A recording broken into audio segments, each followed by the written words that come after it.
new king is, so that I can go and worship him too. But then they were wise enough to know that that didn't sound right at all. And then they had the dream to know, better go home a different way. Go home a different way, which they did.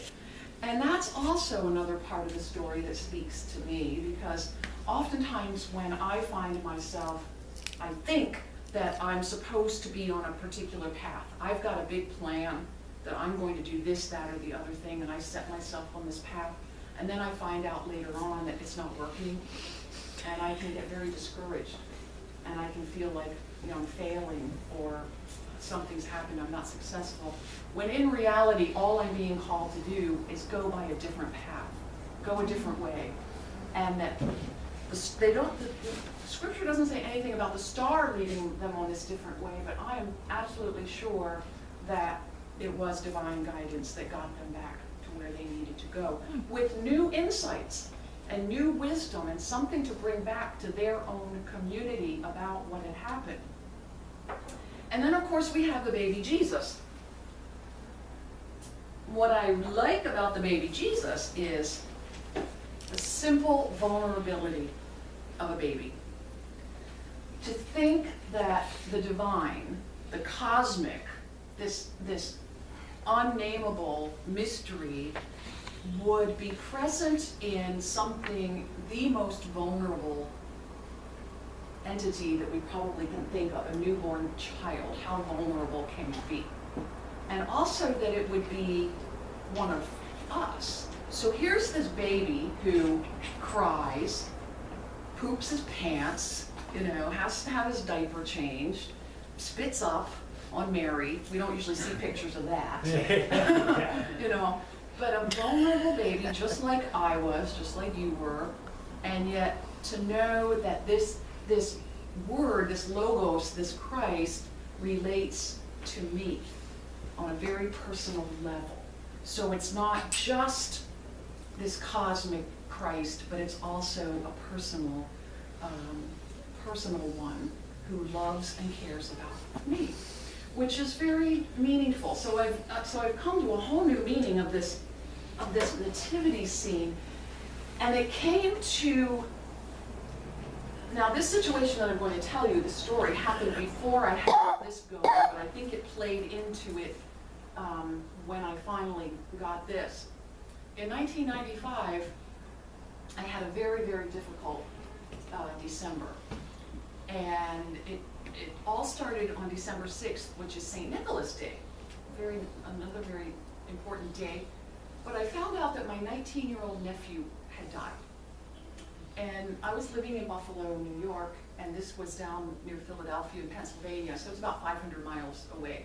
And it's in the winter, so it's snowing, and I have to go through the mountains, and it's a big trip. But he had died suddenly, nobody knew why, in his sleep. And so I got on the road and headed down to go home. And as I was driving down there, I didn't know, what am I going to say to my brother or my sister-in-law? What am I going to do? What can anybody possibly say in a situation like this? And all I kept saying, like a mantra, was, God be with them, God be with them, God be with them. I didn't do it intentionally, it was just what was coming. That's the only thing that was in my mind, and I thought, God be with them, God be with them, God be with them. So I got there, and of course it was horrible, it was awful, and almost immediately, after I arrived, we got a phone call at my parents' home from my secretary back in Buffalo, who told me that a family from my church who had moved to New Jersey had been trying to reach me, desperately trying to reach me, because their 5-year-old son was in the hospital, had developed something like meningitis, was on life support. They were going to take him off of life support, and they wanted me to come. And I called them, they were in the hospital, and I said, I can't come. My nephew died, I can't, but to them, they didn't know that. It was just, come, you gotta come, you gotta come. And I said, I'll be there as soon as I can. Okay, so I went back to the family tragedy. At which point, we got news that my parents' next door neighbor died. Now, it wasn't totally unexpected. She had been ill with cancer, but still, it was boom, boom, boom, right in a row. And her husband came over and asked if I would conduct the funeral. And also the family from New Jersey, the 5-year-old, had asked if I would co-officiate at his funeral with their pastor. So I had not only the death of my nephew, but 2 funerals to prepare right in a row. So it wasn't until I was writing my homily for the 3rd funeral, that it came to me, because it was at Christmas time, and everybody's trying to prepare for Christmas, but how can you prepare for Christmas when there's death all around? And I was thinking, what do you say to people in the midst of death? And what came to me was that mantra from my trip, God be with them, God be with them. And I realized Emmanuel means God with us. And I thought, well, what, as crazy as this sounds, what better time? I mean, why not at Christmas time? Because in the midst of death, in the midst of everything, in the midst of all the suffering, in the midst of everything that we go through, God is with us. That's what it's all about. And it doesn't make it easier, for sure, and they've had to do a lot of work in moving through that suffering, for sure.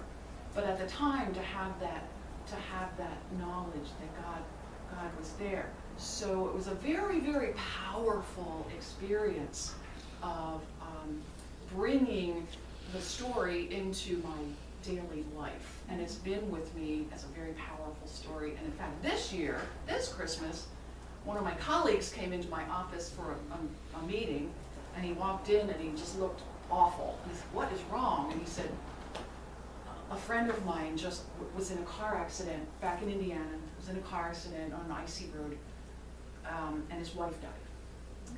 And he said, how can I go through Christmas?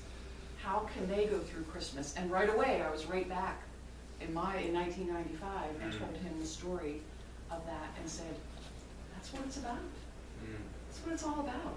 And we can have all the trappings of the Christmas cards and the trees and the parties and blah, blah, blah, everything else, but when you peel all that away and you come back to that vulnerability and that presence, then you know, I believe that even for my more fundamentalist brothers and sisters in Christianity, that really is the heart of the story. If we can keep it at that level, then we have something to communicate about, and also to communicate in an interfaith realm as well.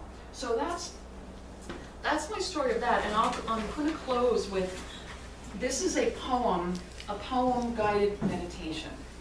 And it's by, you may or may not know, Bishop John Shelby Spong. He's sort of a radical Christian guy. And he has brought together, which in my mind is the perfect blend of the Logos, the Word became flesh, along with the Christmas story. And so I'd like to offer that poem to you as a guided meditation, and here we go. Far back beyond the beginning, stretching out into the unknowable, incomprehensible, unfathomable depths, dark and void of infinite eternity behind all history, the Christ power was alive. This was the living, bursting, pulsing, generating, creating, smoldering, exploding, fusing, multiplying, emerging, erupting, pollinizing, inseminating, heating, cooling, power of life itself. And it was good. Here, all things that we know began their journey into being. Here, light separated from darkness. Here, Christ power began to take form. Here, life became real, and that life spread into emerging new creatures, evolving into ever higher intelligence. There was a sacrifice here, and a mutation there.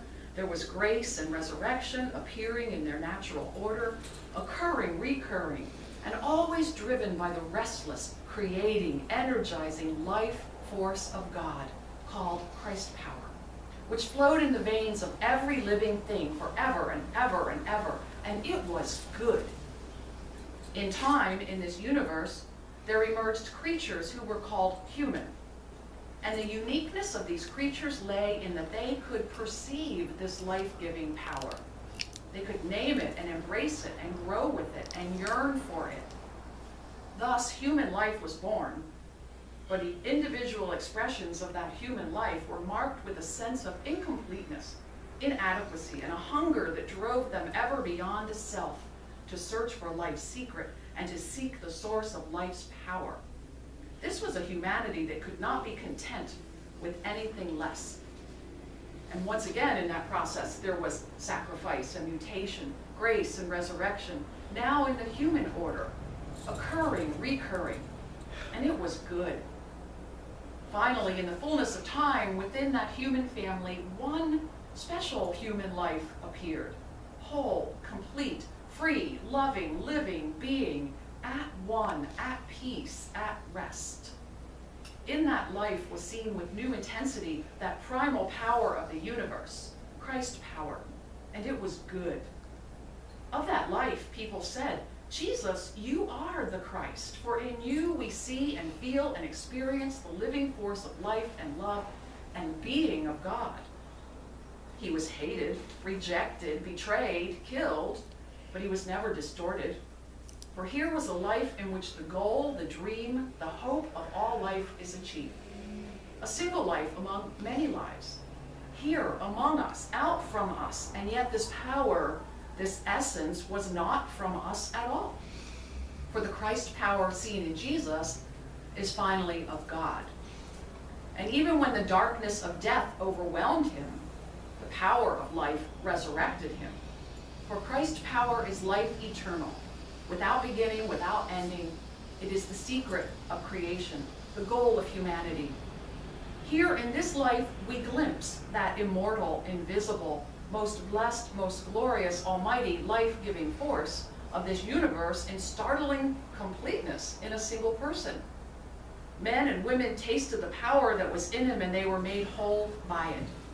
They entered a new freedom, a new being. They knew resurrection and what it means to live in the eternal now. So they became agents of that power, sharing those gifts from generation to generation, creating and recreating, transforming, redeeming, making all things new. And as this power moved among human beings, light once more separated from darkness, and it was good. They searched for the words to describe the moment that recognized the fullness of this power living in history, living in the life of this person. But words failed them, so they lapsed into poetry. When this life was born, they said, a great light split the dark sky. Angelic choruses peopled the heavens to sing of peace on earth. They told of a virgin mother, of shepherds compelled to worship, of a rejecting world that had no room in the inn. They told of stars and oriental kings, of gifts of gold, frankincense, and myrrh. For when this life was born, that power that was and is with God, inseparable, the endless beginning was seen even in a baby in swaddling clothes lying in a manger. Jesus, you are the Christ. To know you is to live, to love, and to be.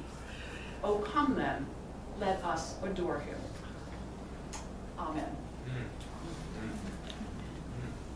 Thank you all. Just give me a minute to pull my stuff away. Oh, sure.